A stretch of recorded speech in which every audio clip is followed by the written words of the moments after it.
Alright, so here we have the Teenage Mutant Ninja Turtles mutating tank vehicle. Now, back in the late 80s, early 90s, the first Teenage Mutant Ninja Turtles mutating line proved to be very, very popular. So they decided to incorporate that gimmick to a lot of other characters. I think they had one where Splinter turned into the Turtle Wagon and Shredder turned into one of the digging modules, and a few other characters turned, I think, into the blimp or something else. I can't quite remember. But they also decided to incorporate that into some of the vehicles as well. And I think this was one of the cooler vehicles that they actually made out of the time. I'm not really sure why they chose to have a plain turtle turn into the tank. I think it would have been cooler if they had one vehicle turn into the other vehicle so you could get two in one. This turtle mode just by itself is, I'm going to be honest, it's kind of lame.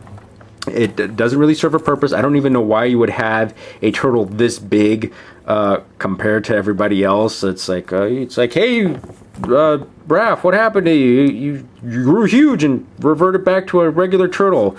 That's also something else I don't really like, is that they actually put the bandana and this goofy face right on here. I think I probably would have preferred it if it actually looked more like a normal turtle, and you could pretend like, hey, it's your pet tortoise, and it turns into a vehicle. That just would have been a little bit cooler to me in my book. You can see also the kind of the goofy Ninja Turtle feet down here at the bottom as well. Now this toy does have a lot of cool aspects to it, but there's a lot of things that there's a lot of downsides to it. There's a lot of pieces that are easily able to pop off and just get lost very easily. The tail right back here is one example. I don't even remember when I lost that. I thought it was on here all the time, but yeah. Let's actually start mutating this thing, because in its vehicle mode it shines just a little bit better. I'm going to start off by moving this panel down, and then we're going to take this the shell and flip it all the way over in the back right here. Now here's where things start to get a little bit funky. I'm hoping I can try to get everything on camera. We're going to want to flip this over like this, and you can see the vehicle, or the tires for when it becomes its vehicle mode. We're going to want to flip this one out first, because both of these are actually two different lengths. Take this one, flip it out right here, and then you're going to need to take the legs and fold them in like so. I hope I can get this in here, because it's been a long time since I actually mutated this guy. You kind of have to futz with this like just a little bit so it's not sticking out too far. The rest of them actually fold pretty easily. Yeah, there we go. Get that one in there. No, that's not right. There we go. There we go. Why doesn't that one want to turn? Oh, it's been so long. Next up, we're going to want to actually slide these tank treads down, and hopefully they will lock into place how they are supposed to and not slide up like they've been doing for me the last couple times I've tried to review this. Then we're going to want to flip this part up like this so it's kind of the cover for the tank tread. I don't have the other side, or I wasn't able to find the other cover right here in time for this review. However, I have seen it pop up here and there when organizing my stuff. Next up, we're going to want to try to slide this whole front of the cab of the car forward. Make sure that none of these feet are in the way. There we go.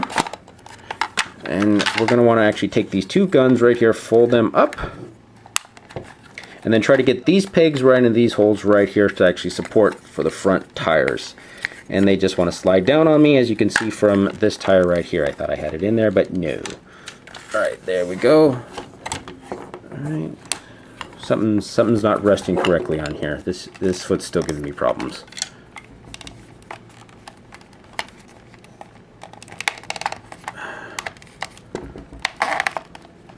There we go. That should... nope, still not wanting to do it.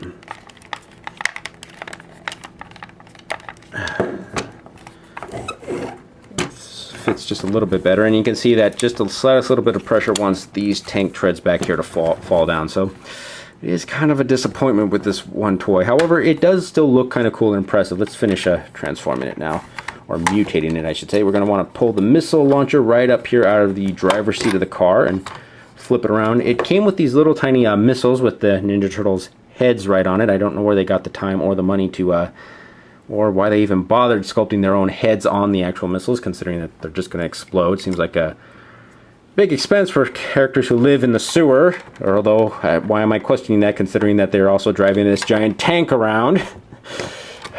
Questioning old 80s toys. Alright, just get the little blast shield to move up right here, and let's just pull the engine block up. I think I am also missing like an oil drum or a fuel container that went right there. I don't even remember having that or what it looked like, but I know something went there.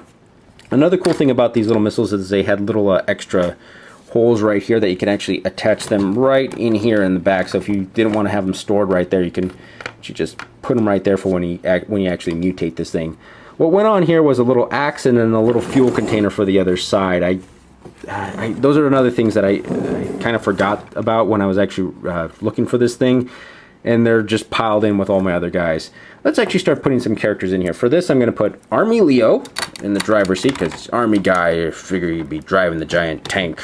And let me get his legs in there. All right, fellas, let's get up and go. And Aquatic Navy Don, Mikey. I already call him Don Fellow. It's just chillaxing back here in the back. Like, hey, what's up, guys? I'm not even supposed to be part of this military division. Right there. Then we're going to put Air Force Donnie right here in the back, just chilling out as well. Green Beret Raphael, because you could also hang these guys kind of off on the side if you really wanted to. That's the nice thing about the panels. They were big enough to where you can actually have this was a nice transport vehicle where you could have just tons of guys really like pile up as many as you can in here and have them hanging off to the side. So that was something that was really cool. And just for the heck of it, because I like the character, I'm going to put Sergeant Bananas in there. I like Sergeant Bananas. He's kind of funny to me. As far as it rolling, it's kind of okay. A lot of those legs under here are going to get in the way of it moving. It's just one downside about this thing. I really don't like the mutated turtle or the standard turtle version of this vehicle. I much prefer keeping it like this, just because it looks a lot more badass or a lot more boss like this. Just get that engine block to stay up all the way. So yeah, it's a very cool vehicle, and out of all the mutation lines of characters that turn into vehicles and some of the other vehicles that turn into other things, I think this one was actually the best. Anyways, this has been a look at the Teenage Mutant Ninja Turtles mutating tank vehicle. Get those Gatling guns out there to fire out at people. So when I think Teenage Mutant Ninja Turtles, I think Gatling guns. Yes, it's very ninja. A giant tank that shoots. It's very ninja. I'm rambling. Anyways, see you later, fellas. Once again, thank you for watching. If you enjoyed what you've seen today, please help me out by sharing, liking, or even subscribing. Comments and advice are also appreciated. Who knows, some you suggest may appear on the show in the future.